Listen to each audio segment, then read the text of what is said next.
आप सबका बहुत स्वागत है अमर उजाला के इस संवाद के मंच पर।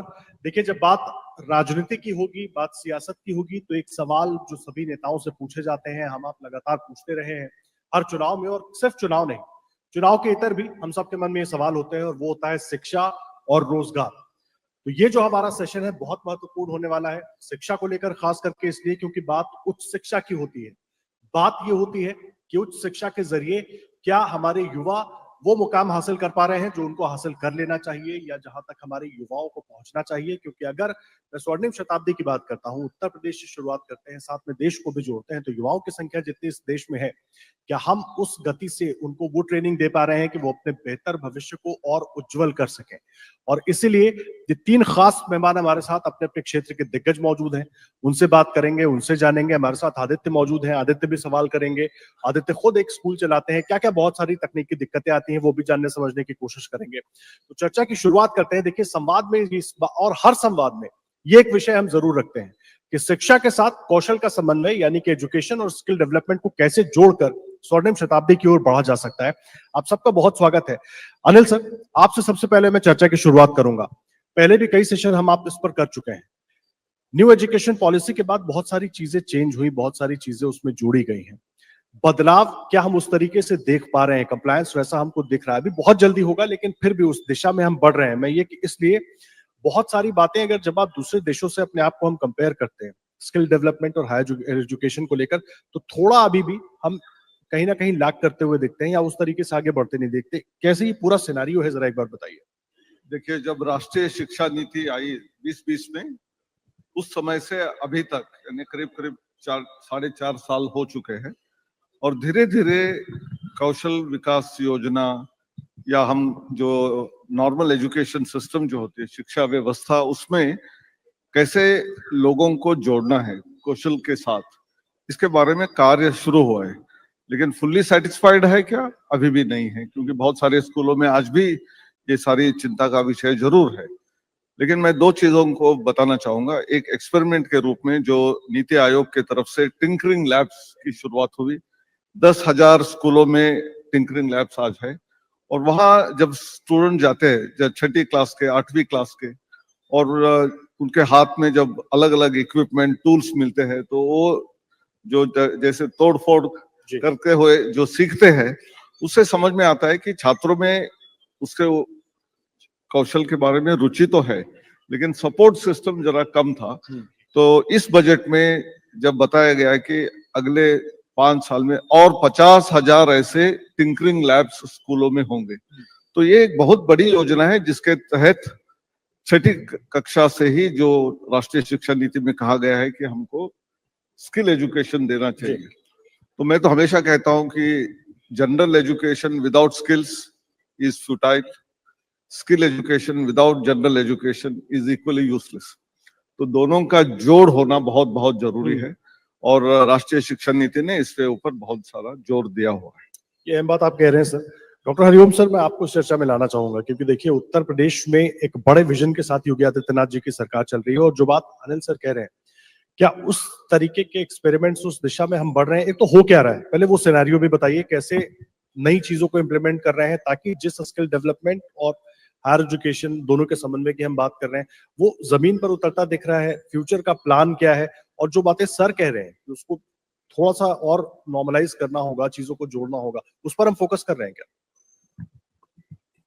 डॉक्टर अनिल जी ने चूंकि जिंदगी आपने शिक्षा और तकनीकी शिक्षा और उसको कौशल से जोड़ने में अपनी गुजारी है, तो आपके अनुभवों का फायदा हम सभी लोग उठाते रहते हैं, हमारी सरकार भी उठाती है।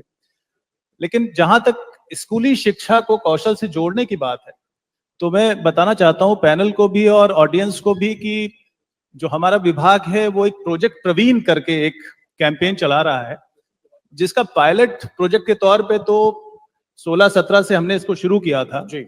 लेकिन अभी जो है, हमने लगभग 200 जो गवर्नमेंट इंटर कॉलेजेस हैं, उसमें 25,000 के आसपास स्टूडेंट को एनरोल किया इस साल। जो पिछला साल गुजरा है, उसमें हमने 100 करोड़ के आसपास का एक बजट रखा हुआ है, जिसमें गवर्नमेंट इंटर कॉलेजेस में पढ़ने वाले क्लास 9th और 11th के जो बच्चे हैं, उनको एक कोई स्किल जो उनकी इच्छा की स्किल है, उसको देने की एक कैंपेन शुरू करी है। और पहली बार इतने बड़े पैमाने पर लगभग 60 जिले हमारे कवर हो चुके हैं। 15 जिलों में चूंकि विलिंग हमारे पार्टनर्स नहीं आए जो ट्रेन कर सकते थे, नहीं तो ये पूरा प्रदेश के सभी जिलों को हमें कवर करना है प्रोजेक्ट प्रवीण के कैंपेन के आधार पे। उनको एक स्किल देनी है और 1 साल से 2 साल जब तक पढ़ने के साथ साथ एक स्किल को दिया जाए, जैसे ही वो स्कूल से बाहर जाएं तैसे उनके पास कमाई का एक जरिया हो, एक स्किल हो, एक कौशल हो। तो सबसे पहली बात तो मैं ये बताना चाहता हूँ कि जिस लाइन पे जो न्यू एजुकेशन पॉलिसी है, जिसमें पढ़ाई के साथ साथ एक कोई हुनर सीखने की बात है, तो वो उत्तर प्रदेश में बहुत मजबूती के साथ उस दिशा में हम लोग बढ़ रहे हैं और आगे इस कैंपेन को, इस प्रोग्राम को और बढ़ाएंगे। लगभग सभी गवर्नमेंट स्कूल्स पहले हम उसमें शामिल करेंगे, उसके बाद फिर प्राइवेट की तरफ भी बढ़ेंगे। पहली बात तो ये कौशल विकास के लिए जो नेशनल फ्लैगशिप स्कीम्स हैं, चाहे वो दीनदयाल उपाध्याय ग्रामीण कौशल्य योजना हो जो ग्राम विकास विभाग की तरफ से संचालित है, और बहुत बड़ी फ्लैगशिप स्कीम्स है जिसमें ग्रामीण स्तर के जो गरीबी रेखा से नीचे वाले जो बच्चे हैं, उसमें खासतौर से जो शेड्यूल कास्ट, माइनॉरिटीज और विमेन का एक बड़ा एक उसमें एक हिस्सा है जी, दिव्यांगों का, उसको हम पिछले 6-7 सालों से चला रहे हैं। 1.5 लाख से ज्यादा लोगों को प्रशिक्षित कर चुके हैं, 1 लाख से ज्यादा लोगों को रोजगार दिलवा चुके हैं। प्रधानमंत्री कौशल विकास योजना है, PMKVY जिसको हम कह रहे हैं, PM विश्वकर्मा योजना है, अप्रेंटिसशिप स्कीम है, इंटर्नशिप स्कीम है। तो ऐसी स्कीम्स की कोई कमी नहीं है हमारे पास जी सर, जिसको कौशल विकास जो विभाग है वो संचालित कर रहा है। लेकिन कुछ दिक्कतें भी आती हैं। हाँ, मैं उसी पे आ रहा था डॉक्टर साहब। अगर कमी नहीं है हाँ, तो दिक्कत कहाँ आ रही है? क्या एक्सेप्टेंस इंडस्ट्री में उस तरीके से नहीं हो रही है, या इंडस्ट्रीज की तरफ से जो सपोर्ट मिलना चाहिए उन युवाओं के लिए? भाई सरकार पाठ्यक्रम बना सकती है, पढ़ा सकती है, तैयार कर सकती है, उससे जोड़ रहा हूं मैं। देखिए उसमें दिक्कतें कई तरह से आ रही है। जैसे हम लोग बात करते हैं कि भाई एक इकोसिस्टम क्या है, एक इंडस्ट्री की, स्किलिंग की, मार्केट की एक इकोलॉजी होती है। उसमें एक है लीगल फ्रेमवर्क जिसको हम कह सकते हैं कि हम स्कीम बना सकते हैं। जैसे अगर हम कॉन्स्टिट्यूशन की तरफ ही आपको ले चलें तो कॉन्स्टिट्यूशन कहता है कि राइट टू लाइफ है, तो right to life with dignity है, that includes right to life with dignity. अब डिग्निटी तो तब तक नहीं आएगी जब तक आपके पास आमदनी नहीं आएगी, रोजगार नहीं आएगा, आपका जीवन स्तर अच्छा नहीं होगा, आप सशक्त नहीं होंगे। तो आपको राइट टू लाइफ तो दे दिया, लेकिन वो हालात नहीं दिए कि आप अपने परिवार को, अपनी जिंदगी को अच्छे तरीके से संचालित कर सकें। तो आपको स्किल पे तो लीगल फ्रेमवर्क हमारे पास मौजूद है, स्कीम्स हमारे पास मौजूद है, लेकिन जो सोशल फ्रेमवर्क है, सोशल फ्रेमवर्क में हमको लगता है कि भाई हाथ से काम करना एक छोटा काम है, व्हाइट कॉलर होना अच्छी बात है, हायर एजुकेशन में जाना अच्छी बात है, रिसर्च करना, कोई सरकारी नौकरी कर लेना, लेकिन स्किल में आना जो कि हाथ का काम है, हुनर है। तो सर ये जो एफर्ट्स हैं अभी, मतलब we are really thankful कि we are talking about the outcomes. Education has mostly been about the inputs, input driven ज़्यादा होती थी। So how do you see these outcomes in the next 22 years, that is India at 2047? ये जो efforts हैं हमारे, मैं doctor Anil Sahasrabuddhe जी के विचार से पूरी तरह सहमत हूं कि इसको सिलेबस का पार्ट बनाना चाहिए। जैसे अभी प्रोजेक्ट प्रवीण जो है वो 9th से शुरू कर रहा है, हालांकि बहुत छोटे बच्चे स्किलिंग उस तरह से नहीं समझ सकते, लेकिन सॉफ्ट स्किलिंग उनको समझ में आ सकती है। जैसे अभी तमाम हमारी जो बेसिक रोबोटिक्स, कोडिंग, डेफिनेटली मतलब जैसे मैं कह रहा हूं कि आपको काम आता है जी, लेकिन आप आर्ट ऑफ कम्युनिकेशन नहीं जानते, आपको लैंग्वेज नहीं आती, आपको एक नए सेटअप में, अगर यूपी से बच्चे को हम साउथ में भेज दें तो उसको वहां का सेटअप नहीं समझ में आता है, वो अपनी बात जो है वो समझा नहीं सकता और एंटरप्रेन्योर या इंडस्ट्रीज की बात समझ नहीं सकता जी। तो सॉफ्ट स्किलिंग में भी उसको हमें पढ़ाना होगा। जैसे बाहर, यहाँ से बाहर बच्चा जाता है विदेश, तो सॉफ्ट स्किल भी एक स्किल है, उसको भी इसमें जोड़ना चाहिए। और इंडस्ट्री जो आपने कहा कि इंडस्ट्री का मुझे लगता है कि प्रोएक्टिव रोल अभी नहीं है उस तरह से जिस तरह से हम चाहते हैं। वो इस बात से भी साबित है कि जो हमारी अप्रेंटिसशिप स्कीम है, नैप्स है, नेशनल अप्रेंटिसशिप स्कीम है, और PM इंटर्नशिप स्कीम है, उसमें जो वैकेंसीज हैं, जो अपॉर्चुनिटीज हैं, वो बहुत ही मेगर है। अगर यूपी के कॉन्टेक्स्ट में देखें तो हमारी जो इंटर्नशिप की जो वैकेंसीज हैं, अपॉर्चुनिटीज है, वो 7,000 है मात्र, और सिर्फ 94 ऐसी ही कंपनियां हैं जिन्होंने वो अपॉर्चुनिटीज अपने पोर्टल पे अपलोड करी हैं। तो वो बहुत ही कम है, उसको और बढ़ाने की आवश्यकता है। उनको अपनी तरफ से प्रोएक्टिव रोल में आना चाहिए, उनको हमारे जो मैन पावर है उसको खुद भी स्किल अप करना चाहिए, ट्रेन करना चाहिए, क्योंकि अंततः वही उसको यूटिलाइज करते हैं। और उनका जो मिनिमम वेजेज है उसको कम से कम जो कानूनी एक मिनिमम स्टैंडर्ड है उससे ऊपर रखना चाहिए। ये बड़ी बात आप कह रहे हैं सर, और जाहिर सी बात है क्योंकि एक स्टेज से निकलने के बाद जब युवा दूसरे स्टेज पे पहुंचता है तो उसके पास सामने दूसरी समस्या खड़ी होती है। डॉक्टर कृष्णमूर्ति, बहुत सारे, क्योंकि आप यूनिवर्सिटी से जुड़े हुए हैं, बहुत सारे कोर्सेज ऐसे बनाए जाते हैं, डिजाइन किए जा रहे हैं जिससे यूथ जो है वो आगे बढ़ पाए, अपने आप को और ज्यादा एम्पावर्ड कर पाए। लेकिन अभी भी हम देख रहे हैं कि ग्रेजुएट युवाओं की फौज हमारे पास मौजूद है जो इंतजार कर रही है कि कोई गवर्नमेंट जॉब निकले, हम एक फॉर्म भरें। टेक्निकल स्किल के नाम पर जो स्किल उनको मिल पा रही है वो मिल रही है वैसी, जिसके बाद वो शायद आगे काम नहीं करना चाहते। उनको लगता है कि वो काम हमारे लिए ठीक नहीं होगा, बजाय इसके कि मैं एक फॉर्म भरूं और एग्जाम की तैयारी करूं। ये एक सिनेरियो है। क्या ये सिनेरियो बदल रहा है अब नई पॉलिसी के बाद, नए नए कोर्सेज आने के बाद, स्किल डेवलपमेंट के लिए जिस तरीके की कोशिशें हो रही हैं उसके बाद? क्या बदल रहा है या अभी भी वही है? और नहीं बदल रहा तो क्या करना चाहिए? एक तो मैं सबसे पहले तो आपका थैंक यू करना चाहता हूँ कि आपने मेरे को बुलाया। मैंने पहले भी बोला था, दोनों लोग इतने सीनियर हैं और आपने इतने सीनियर लोग के सामने मेरे को रख दिया है। मेरा काम जनरली डॉक्टर वाला रहता है, डॉक्टर और as professor of medicine I am a surgeon. मेरे थोड़ी सी जानकारी मेडिकल साइड की ज्यादा है, बट यूनिवर्सिटी की भी मैं अच्छी खासी दे दूंगा। कुछ मेरे हिसाब से जो सबसे पहले समझने की चीज है, education is a special topic. क्यों? आप एजुकेशन में कुछ भी बदलाव लाते हैं जी, इसका रिजल्ट आपको अभी नहीं दिखाई देगा। इसका रिजल्ट आपके सामने आने में कम से कम 10 साल लग जाएंगे। What ever changes you will make today, 10 years बाद आपको दिखाई देगा। कुछ चीजें पहले, कुछ चीजें बाद में। And there are multiple issues, student के लेवल पे, इंस्टीट्यूट के लेवल पे एंड गवर्नमेंट के लेवल पे। ये तीनों इश्यूज हैं। स्टूडेंट नहीं पढ़ना चाहता, ये ग्राउंड रियलिटी है। आप कहो कि नहीं टीचर अच्छा नहीं पढ़ाता, बट आप अगर स्टूडेंट को ये बोलो कि आपको ये पढ़ना है, ये पढ़ना है, ये पढ़ना है, there is a inherent resistance कि क्यों पढ़ा रहे हैं, उसको समझाना पड़ेगा। टीचर की तरफ से एक पावर पॉइंट का कल्चर आ गया है, very bad culture. Digital media should have helped, but power point का कल्चर आ रहा है and most of the teachers power point पे दिखा देते हैं, काम हो गया। There are certain government issues जो सॉल्व होने हैं, देयर इज कंफ्यूजन जो सॉल्व होना है। विजन और इम्प्लीमेंटेशन में फर्क हो सकता है। Vision is good, implementation needs time. तो आपका जो सवाल है क्या फर्क आ रहा है, यस। क्या आपको दिखेगा अभी? Absolutely no. लेकिन वो फर्क आ रहा है। हमने इम्प्लीमेंटेशन न्यू एजुकेशन पॉलिसी का शुरू कर दिया था। एक टास्क फोर्स बनाई थी कि इसको समझो कैसे करना है। 2021 से जिस जिस ब्रांच में आज की तारीख में हम 4 डिसिप्लिन्स में कर रहे हैं, planning to do in other वो।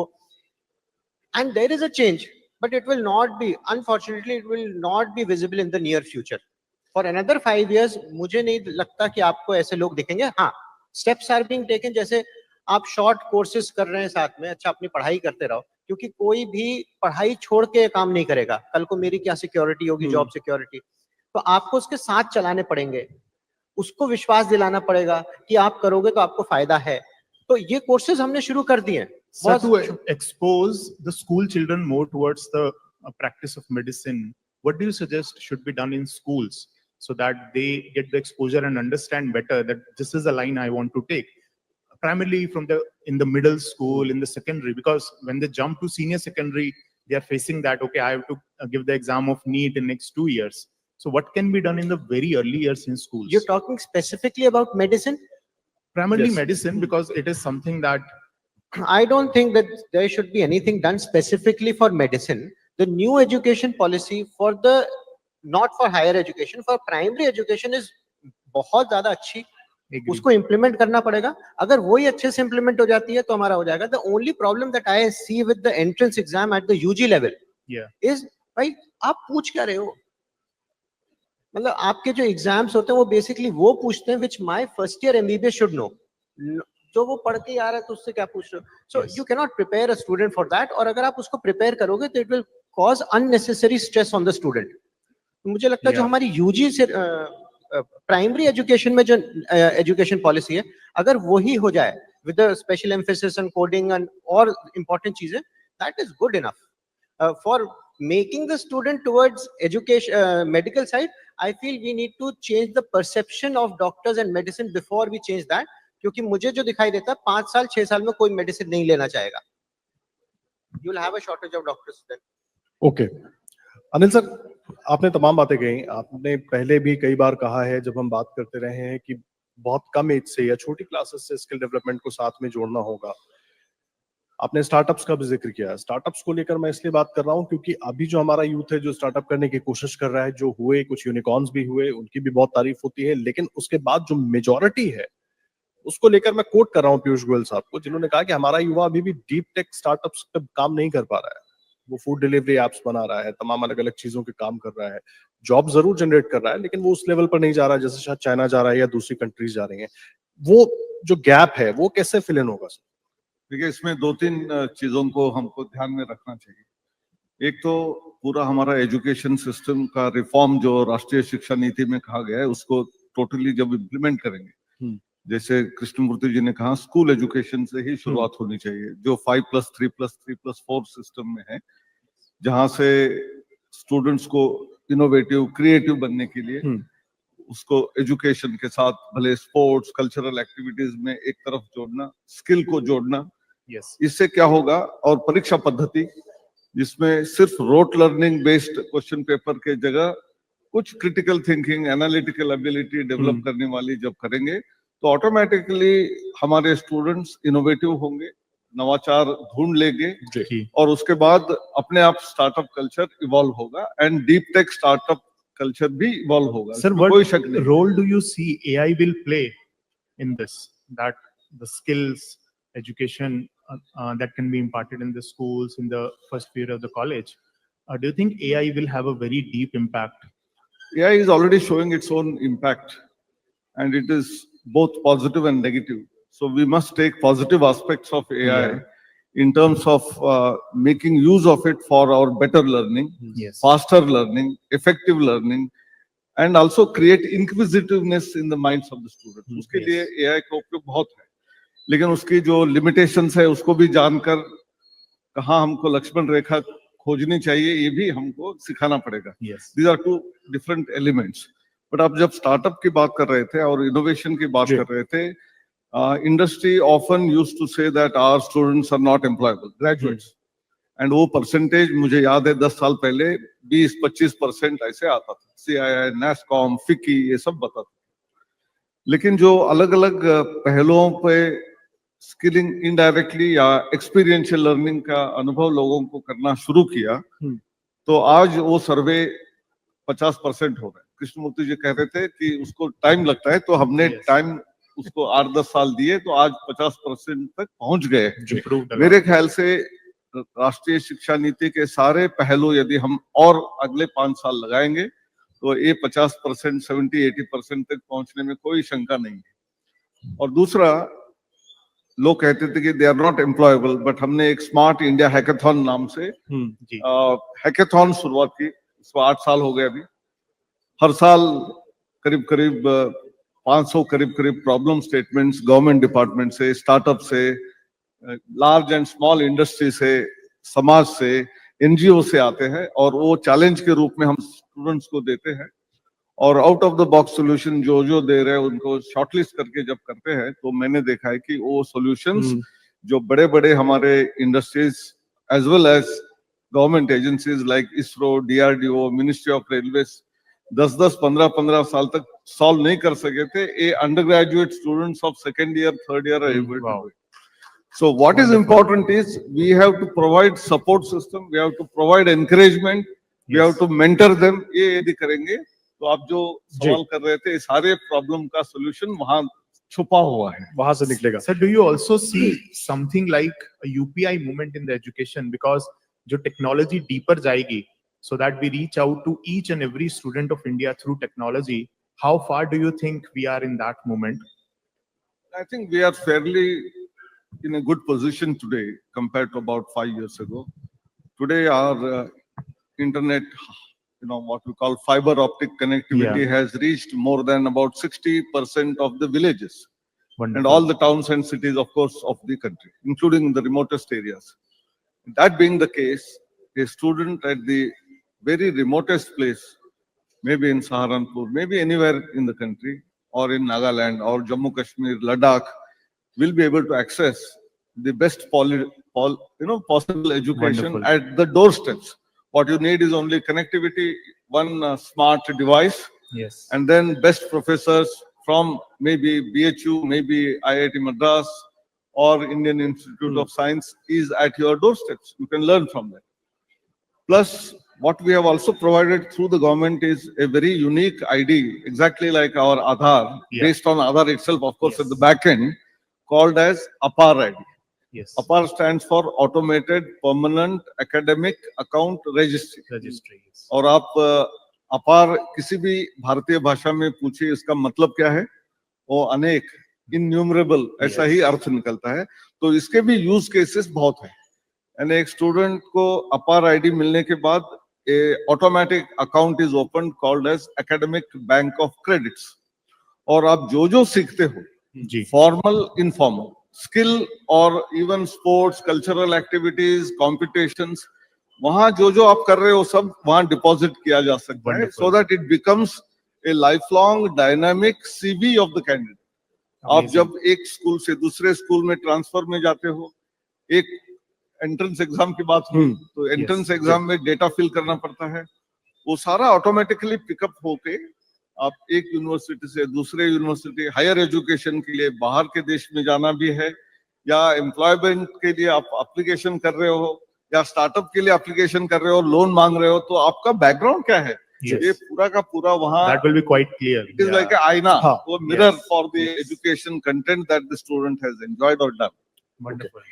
डॉक्टर साहब, हरिओम सर, सारी चीजों की हम बात कर रहे हैं, चीजें कैसे बदल रही हैं और कैसे बदलेंगी. एक चीज माइंडसेट जिसका जिक्र करना यहाँ पर बहुत जरूरी है, इसलिए मैं आपसे ये सवाल कर रहा हूँ क्योंकि देखिए, आप कोशिश कर सकते हैं, पाठ्यक्रम सरकार बना सकती है, पढ़ने लिखने के लिए प्रोत्साहित कर सकती है, उस तरह की ट्रेनिंग दे सकती है, लेकिन वो जो एक व्हाइट कॉलर जॉब वाला जो नोशन है भाई हमारे दिमाग में है कि भाई, जिसका जिक्र आपने भी किया कि हाथ से काम करना अभी भी लोग नहीं चाहते. वो चाहते हैं कि बढ़िया जो व्हाइट कॉलर वाला जॉब होता है, ऑफिस का अच्छा काम है, उस टाइप का काम मिले, स्किल्स जहां पर ज्यादा अप्लाई होती हैं उस पर वो उसमें हम अभी इन्वॉल्व ना हो.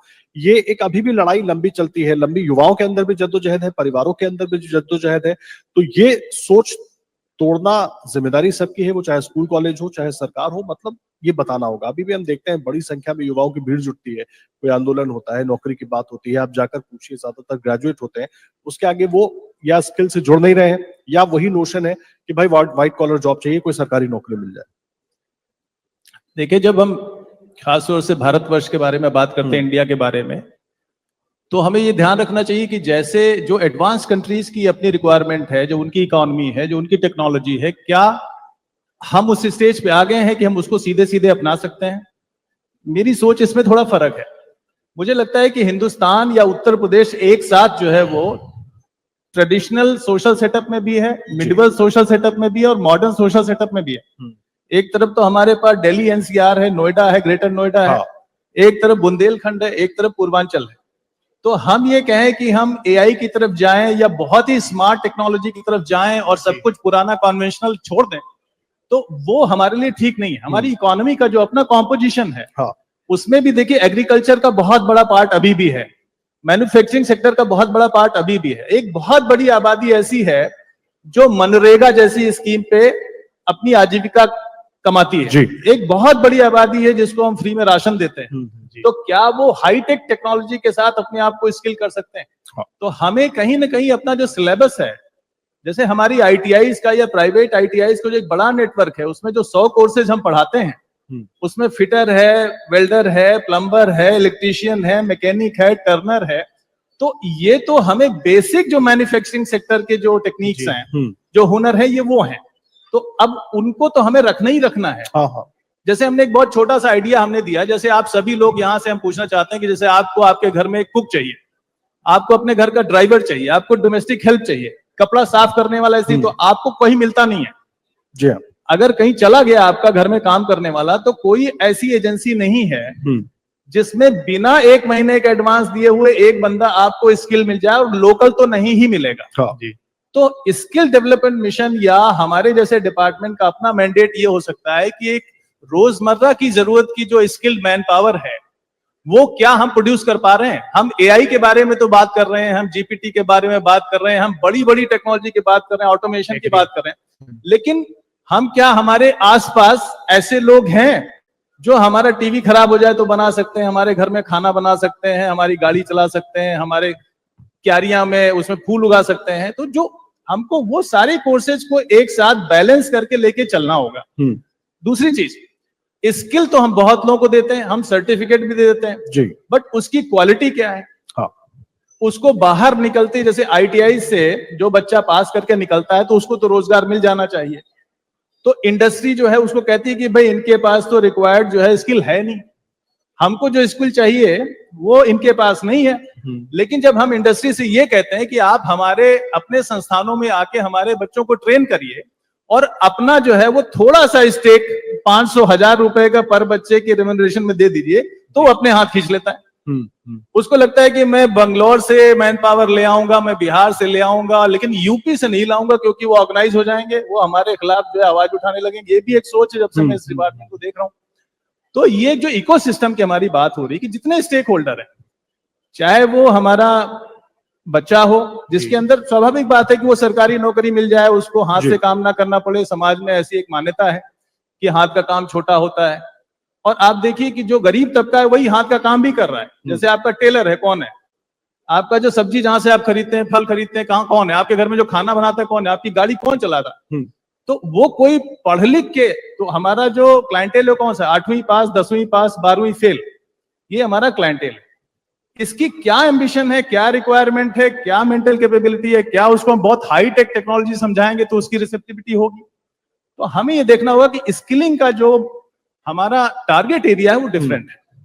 वो बहुत बड़ा आईआईटी पढ़ा हुआ इंजीनियर नहीं है जी, वो छोटी सोच का ड्रॉप आउट गांव का बच्चा, छोटे कस्बे का बच्चा, जिसको एक स्किल चाहिए जिससे वो अपने पूरे परिवार का भरण पोषण कर सके। तो इस माइंड के साथ जब हम बच्चे को पढ़ाएंगे और पढ़ाने के साथ साथ उसको एक ऐसी स्किल देंगे जिसको लोकली एक एम्प्लॉय, तो हमें लोकल, नेशनल और ग्लोबल, इसका एक जिसको कहते हैं कि भाई इवोल्यूशनल एक देखना पड़ेगा कि भाई अचानक हम गांव के बच्चे को उठा के एआई टेक्निक नहीं सिखा सकते। यस, उसका टारगेट ग्रुप डिफरेंट है। जो शहर का बच्चा है उसकी स्किल रिक्वायरमेंट अलग है, उसके रोजगार सेटअप अलग है। गांव का, कस्बे का, जैसे दीनदयाल उपाध्याय जो ग्रामीण कौशल योजना है उसमें हम जो स्किल सिखाते हैं वो वही स्किल हैं जिनकी एग्रीकल्चरल सेक्टर में आवश्यकता है, फूड प्रोसेसिंग सेक्टर में आवश्यकता है, जो डोमेस्टिक सेक्टर्स हैं प्रोडक्शन एंड सर्विसेज के, उनमें उनकी आवश्यकता है। तो अगर हम इतना स्किल उसको दे देते हैं तो हम निश्चित तौर पे इस इकोनॉमी को, जो अभी एक साथ एग्रीकल्चर सेक्टर में, मैन्युफैक्चरिंग सेक्टर में, सर्विस सेक्टर में और मैनेजमेंट सेक्टर में चल रही है, फाइनेंशियल मैनेजमेंट के सेक्टर में चल रही है, वो सबको एक साथ एड्रेस कर पाएंगे। मुझे लगता है एक ऐसा पॉलिसी फ्रेमवर्क होना चाहिए जो ट्रांजिशनल हो, नेचुरली इवॉल्व कर रहा हो, जो गांव को, शहर को, कस्बे को और राजधानी को और उसके बाद दुनिया के बड़े जो विकसित मार्केट्स हैं उनकी जरूरतों को एक साथ पूरा करता हो। this will impact locally in the short term and will have a long term impact globally also. ये बड़ी बात कह रहे हैं डॉक्टर कृष्णमूर्ति। देखिए, दो चीजें, एक बहुत सारी बातें जो डॉक्टर हरिओम ने कही, जिम्मेदारी यूनिवर्सिटीज कॉलेजेस की भी है कि बच्चों की ट्रेनिंग उस तरीके से हो, वो चाहे दिमागी तौर पर हो, स्किल जो हम सिखा रहे हैं वो तो है, और कोर्सेज के साथ। मैं इसलिए कह रहा हूं क्योंकि बहुत लगातार जानकारी जुटाने के बाद बहुत सारे देश हैं जहां पर हमारे युवाओं की जरूरत होती है, उनकी डिमांड्स होती है, हमारे युवा जाते में, लेकिन कई बार वो एक लेवल पर जाकर स्टक हो जाता है, उसके आगे वो नहीं बढ़ पाते, या वहां से उनकी ग्रोथ रुक जाती है। वो यहाँ पर अच्छी स्किल लेकर वो गए हैं, वहां पर उनको देखा उसी लेबर वाले नजरिए से जाता है। तो ये वाला जो नोशन है ये कैसे टूटेगा? और खास करके यूनिवर्सिटीज, कॉलेजेस की जो जिम्मेदारी है युवाओं को उस तरीके से सोचने के लिए भी ट्रेन करना कि कैसे और दूसरे तरीकों से बेहतर हो सकता है। सो इससे रिलेटेड मैं दो चीज बताना चाहूंगा जो हमने करनी शुरू करी है। ये ये गवर्नमेंट के थ्रू भी आया है, बट हमने अपने स्तर पे जो करना शुरू किया है, पहली चीज तो लोग थ्योरी सीख लेते हैं, उसको करेंगे कब? जो सबसे पहला उनका हिट एंड ट्रायल होगा वो अपने गांव जाके ही होगा। तो हमने क्या किया, हमने कंसेप्ट ऑफ स्टूडेंट मार्केट लाए। जैसे एग्रीकल्चर से रिलेटेड ले लें या किसी और से रिलेटेड ले लें, तो एग्रीकल्चर में मैंने यूनिवर्सिटी की एक लैंड के कुछ कुछ टुकड़े करके अपने स्टूडेंट्स को बांट दिए। हम आपको ट्रेन करेंगे, जो आप अपने घर पे जाके करते वो अभी ड्यूरिंग स्टूडेंटशिप करिए। अगर प्रॉफिट हुआ तो हम शेयर करेंगे, नुकसान हुआ तो मैं बेयर करूंगा। और आप लोग को आपस में कोलैबोरेट करना है। इसी तरीके से हर फील्ड में ये चीज कर रहे हैं ताकि उनका जो आगे चल के जो डर है क्या होगा, तो आप प्रैक्टिकल करा के तो उनको सिखा सकते हो। हाँ। ये हम कर रहे हैं, बट इसमें प्रॉब्लम ये है, it can not be forced upon them.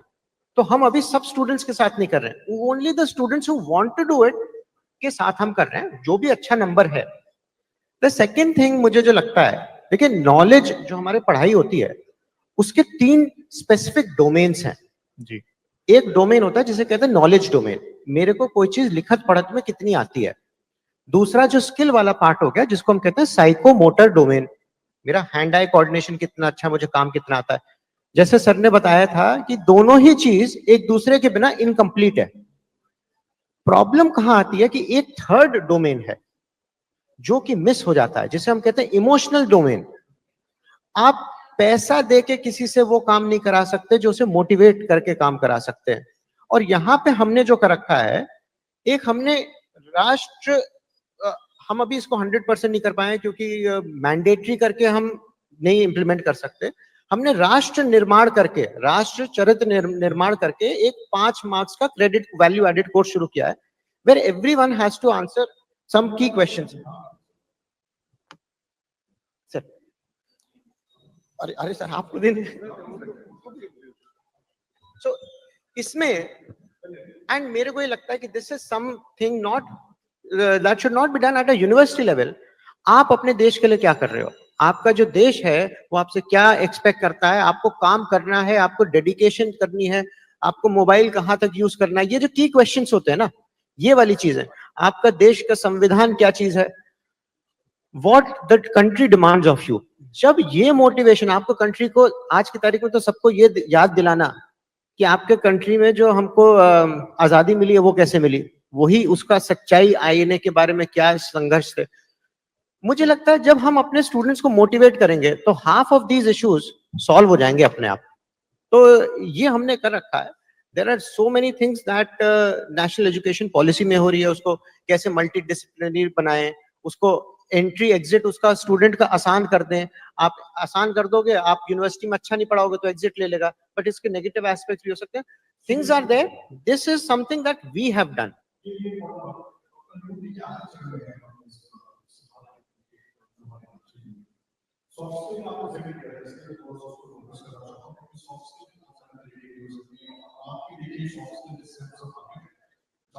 जोड़ते हुए और उसी सॉफ्ट स्किल के जरिए अगर आप युवाओं को संदेश दे पाए तो बहुत अच्छा। मैं तो ये कहता हूं कि भाई कोई भी ऐसी स्किल आपके पास होनी चाहिए जिससे अगर आपको मार्केट में छोड़ दिया जाए तो आप एक डिग्निफाइड लाइफ जी सकें। जो हमने पहले जहां से शुरू किया था कि भाई कॉन्स्टिट्यूशन में एक मैंडेट है राइट टू लाइफ। हालांकि ये काम है कि भाई समाज में और राज्य सरकारें इसको जो है वो संभव बनाएं हर नागरिक के लिए। तो आपके पास पढ़ाई लिखाई का मकसद यही होना चाहिए। जैसे मुझे एक संस्कृत का श्लोक याद आ रहा है बहुत पहले कि उद्यमेन ही सिद्धेंति कार्याणि न मनोरथ है।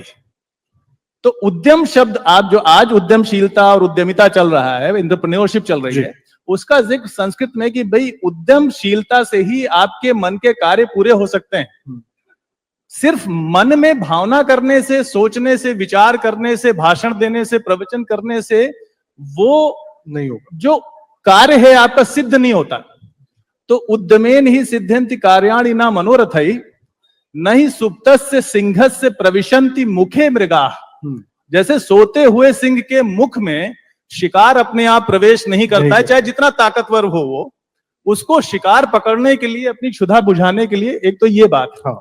एक जयशंकर प्रसाद जो सॉफ्ट स्किल की बात कर रहे हैं, जी, जयशंकर प्रसाद की कामायनी की एक लाइनें मुझे याद आ रही है कि ज्ञान दूर कुछ क्रिया भिन्न है, इच्छा क्यों पूरी हो मन की। ज्ञान हमारा कहीं और है, काम हम कुछ करते नहीं, तो मन की इच्छा तो हमारी पूरी नहीं हो सकी।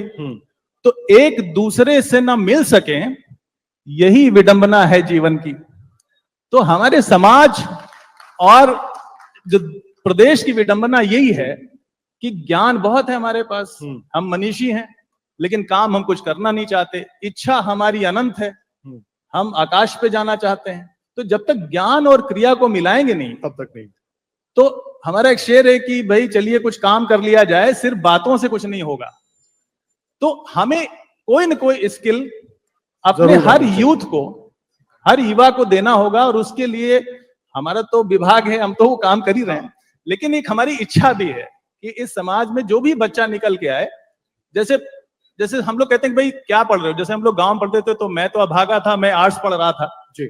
हमारे सहपाठी साइंस पढ़ रहे थे, लेकिन जो साइंस हमने 10वीं तक पढ़ी उसमें लिखा होता था अनिल जी कि विज्ञान आओ करके सीखें, उसमें ये नहीं लिखा होता था विज्ञान आओ पढ़ के सीखें। पढ़ के सीखें।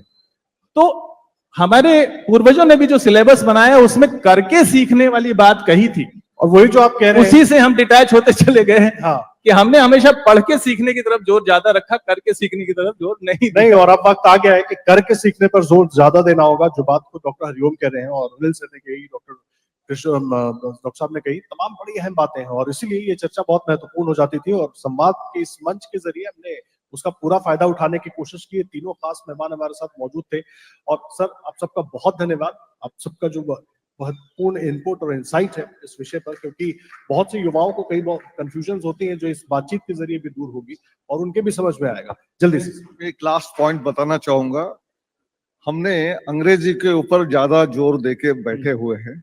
जब तक हमारी शिक्षा मातृभाषा में नहीं देंगे तब तक हमारा ग्रॉस एनरोलमेंट रेशो आज जो 29-30% है वो 50% नहीं होगा।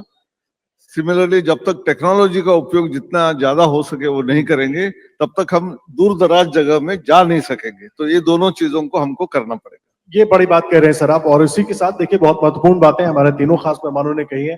आप सबका बहुत धन्यवाद मंच के संवाद के इस मंच पर आने के लिए, और जो बहुत महत्वपूर्ण बातें हैं युवाओं के लिए, यूथ के लिए, वो उनके साथ साझा करने के लिए। Sir thank you so much, thank you. अगर आप ये वीडियो YouTube पर देख रहे हैं तो हमारे चैनल को सब्सक्राइब कर बेल आइकन दबाएं, और Facebook पर देख रहे हैं तो हमारे पेज को लाइक करें। 8 मिलियन प्लस सब्सक्राइबर, आपके इस भरोसे के लिए बहुत धन्यवाद।